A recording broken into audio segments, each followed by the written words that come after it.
Y'all might fight me for this because I know y'all love to tussle, but have you ever been the problem in a relationship? 50-50. I'm gonna put that on.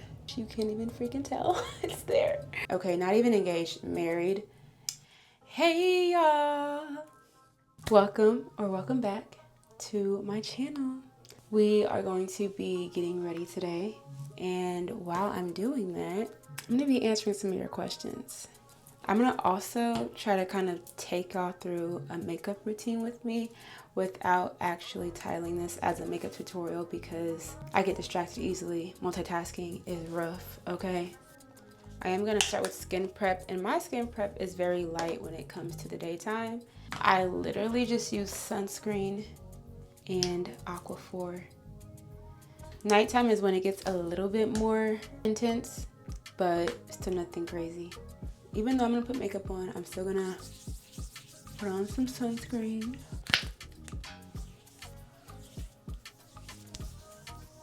Okay, and now that my skin is all prepped, I'm gonna go ahead and start. My skin was doing super good. And then I have a couple of friends that joined me. The first question that I got was, what's the biggest misconception people have about you?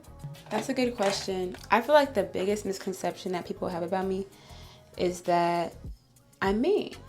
So many people who I'm really close to now even say like, oh, I thought you were mean at first, or oh, I knew you but I never came up to you because I thought you were mean. And I'm just like, what gives that I'm mean? And I really think that it's my face and the settings that people see me in. I think the appropriate word is intimidated, but like, that's understandable. So I do think there's an intimidation factor that results in that assumption, but once they get to know me, they really see that I'm no one to be intimidated by. I am using a pomade to do my eyebrows, and I try to be pretty light on the front of my brows because, yeah, I was too heavy-handed. Just forget what I was saying. I don't want them to look too boxy or drawn on. I feel like I did quite the opposite though. Well, I low-key meant to use some gel or something to hold the hairs in place, but womp womp. Okay, I'm gonna answer both of these kind of combined. The first one is, what made you want to get into content? Real quick, I'm gonna go ahead and conceal under my brows. I kind of touched on this in my first video, but what made me get into content creation was really just my interest in creative freedom and being able to have something to look back on. Because I already enjoy that, it really made the idea of content creation feasible for me. Plus, I really want my kids to have something tangible to look back on of their mother. And it's so fun. It's so fun. I talk to myself anyways, so why not make content for me to talk to you guys? And y'all know what I didn't do? I just bought this oil sucker by one side. I'm gonna try it out for the first time. I don't even know how much to put on. Oh yeah. It really does suck all the oil out of your skin. I get oily right in my T-zone, and I already put concealer on, so I can't really contribute to that. Hopefully this lighting is not too bad, but if it is, oh well. On the other end of the question, someone else had asked what was my biggest content regret. I'm gonna have to say my biggest content regret would be what probably a lot of people can say, and that's just going inconsistent. It's not necessarily that I just stopped liking content or wanting to do it. It was a matter of convenience, and I found me creating content inconveniencing, but nothing was prioritized over. Like, I wasn't doing more because I was doing less content, is my point. And then at that, deleted or took down all of my old content. I think that that's one thing that I do regret.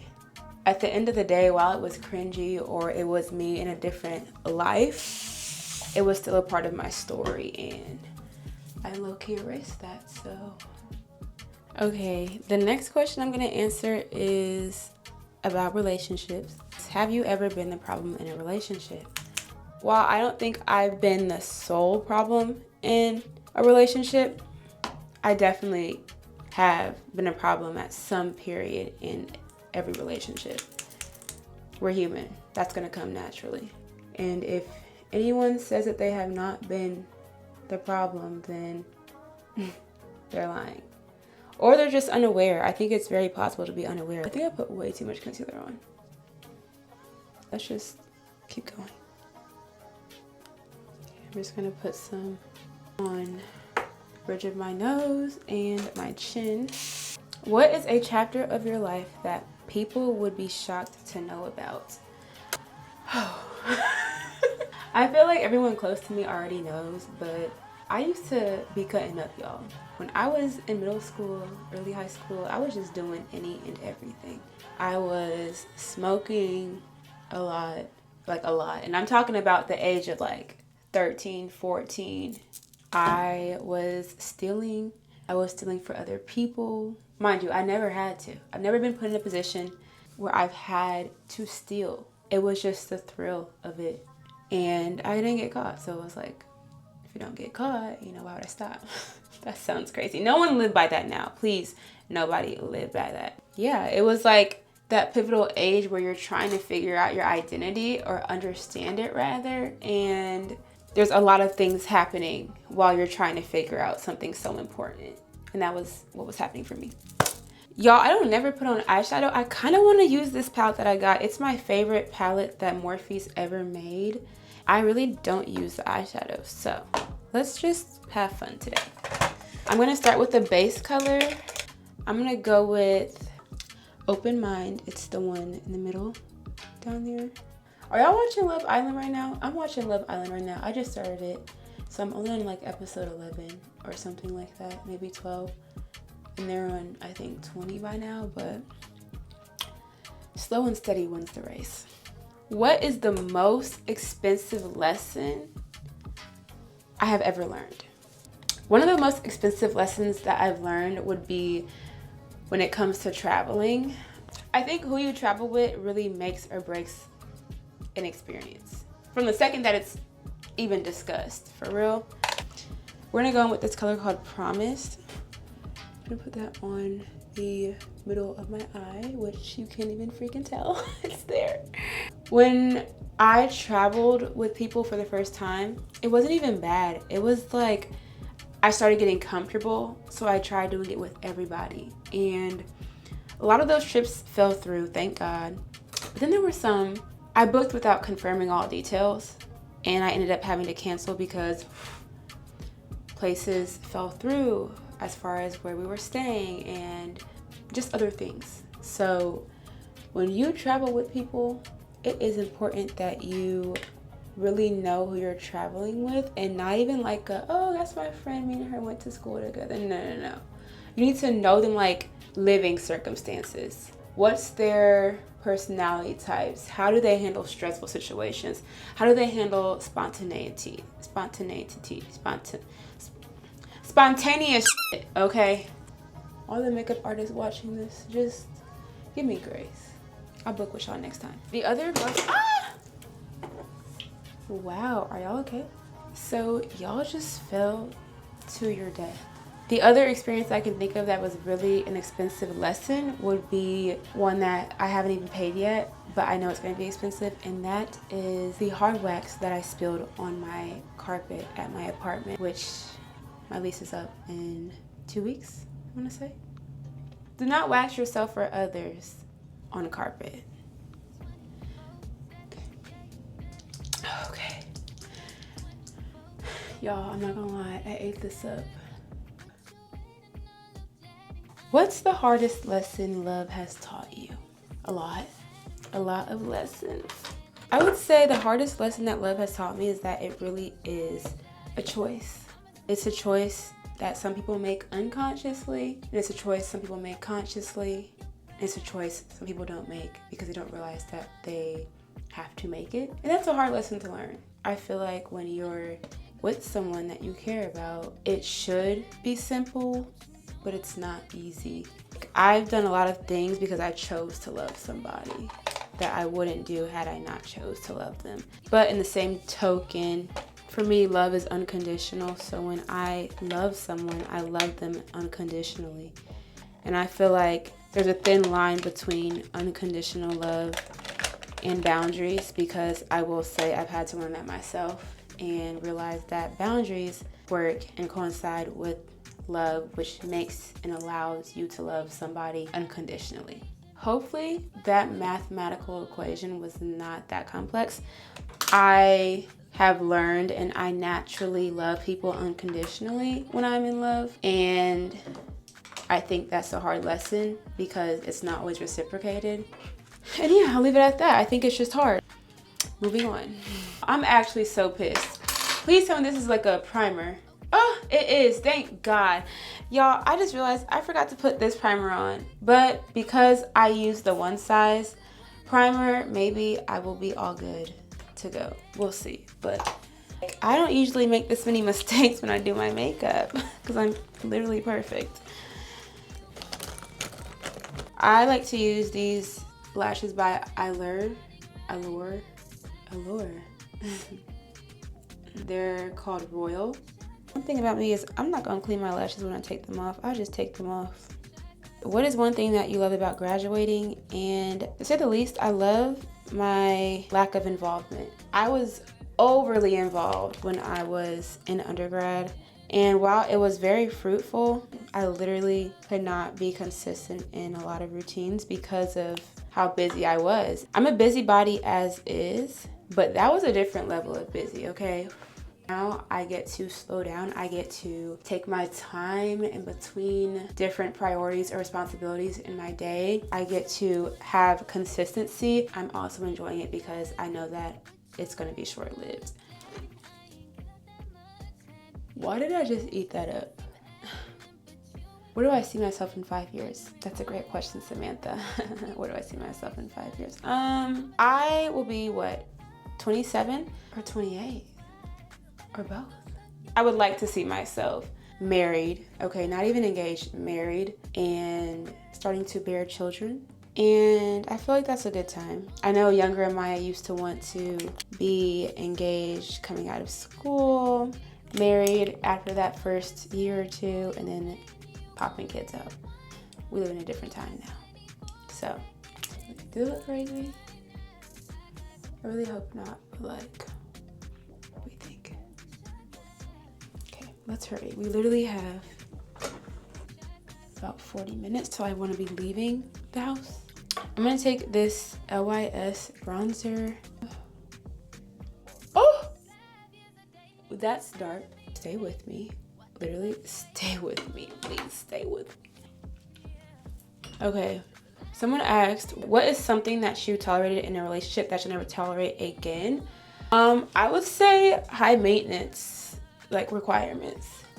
I'm talking about friendships specifically, and then also to an extent with my partner.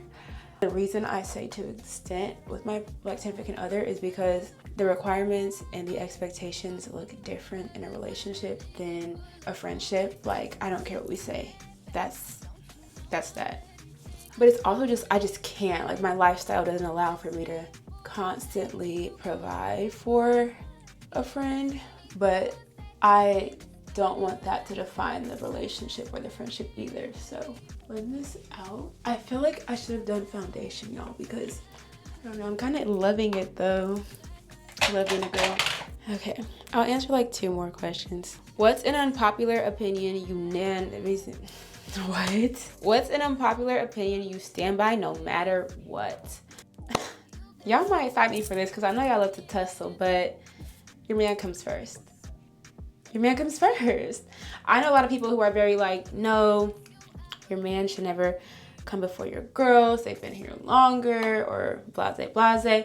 And while that sounds amazing, because I love my girls, okay, let's just start. I love them down.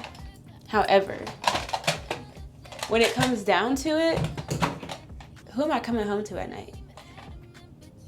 Who am I starting my family with? Who's paying the bills? Going into another unpopular opinion, I guess 50-50. But 50-50.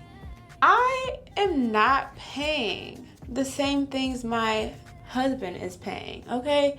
He should be the one taking care of the bills, and I should be the one making the house a home. Of course, there will be times where roles intertwine as necessary, and that's so okay. But the expectation, right? The goal, the objective, the dream, the desire should be to give me a soft life. And part of that is providing, and part of that is providing financially, and I'll take care of the rest. But at this point in my life, I also don't expect for a man to do all of that. We're just not in a space to do all of that, unless you are. So I feel like my expectations are realistic. Some will want to fight, and I don't know what to say. But gorgeous girls don't fight. Gorgeous girls press charges. Okay? Tap it over so you're not wasting.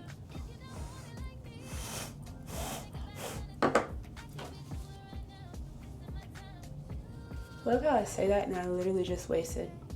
Okay, I always go back in with my bronzer, but I'm just gonna use whatever's on the brush because I feel like that makes more sense than me actually applying way more.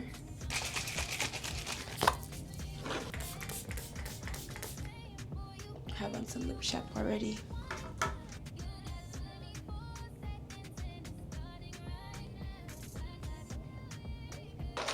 I'm gonna put a little bit of concealer in the middle. So here is the final look. I of course have to still do my hair. It is also 7:35, so I think I made good time because all I have to do now is just take my hair down, do my edges, and put on my clothes and go. I will not vlog this outing, as you guys are probably tired of me vlogging all of my outings. Stay tuned because the next couple of vlogs after this are going to be pretty intense as well. Anyways, be sure to like and subscribe and comment down below what it is that you guys want to see. If you made it to the end of this video, drop the hourglass emoji because this video took so long to make. So I really hope that y'all made it to the end. I had fun, so hopefully you all did too. And I will see you guys very, very soon. Bye y'all.